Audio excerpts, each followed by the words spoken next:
DPR Kota Palembang menggelar rapat paripurna ke-7 masa persidangan kedua dengan agenda penyampaian raperda tentang pertanggungjawaban pelaksanaan APBD tahun anggaran 2019 oleh Wali Kota Palembang.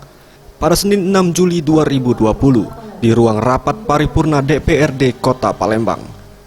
Dalam rapat yang dipimpin langsung oleh Zainal Abidin, Ketua DPRD Kota Palembang, dihadiri langsung oleh Wali Kota Palembang Harnojoyo bersama Wakil Wali Kota Palembang Fitriyanti Agustinda.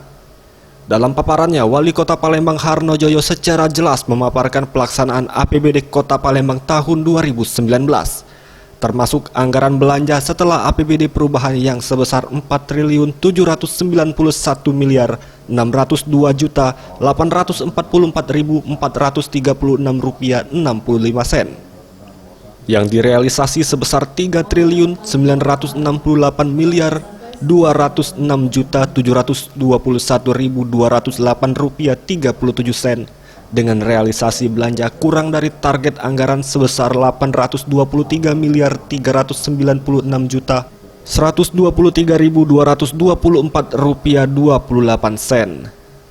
Anggaran belanja setelah perubahan sebesar Rp4.791.644.436,65. Kedua, realisasi sebesar Rp3.968.206.721.208,37. Menanggapi hal tersebut, Ketua DPRD Palembang Zainal Abidin akhirnya memutuskan bahwa rapat paripurna akan kembali dilanjutkan pada Selasa 7 Juli 2020 di ruang rapat paripurna DPRD Kota Palembang dengan agenda pemandangan umum fraksi-fraksi terhadap rancangan perda tentang pertanggungjawaban pelaksanaan APBD tahun anggaran 2019.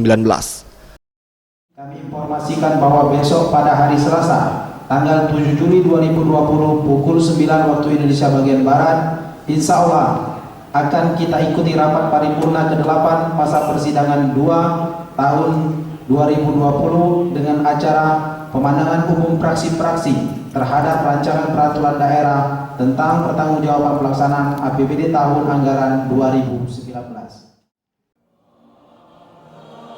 Tim Liputan Sriwijaya TV.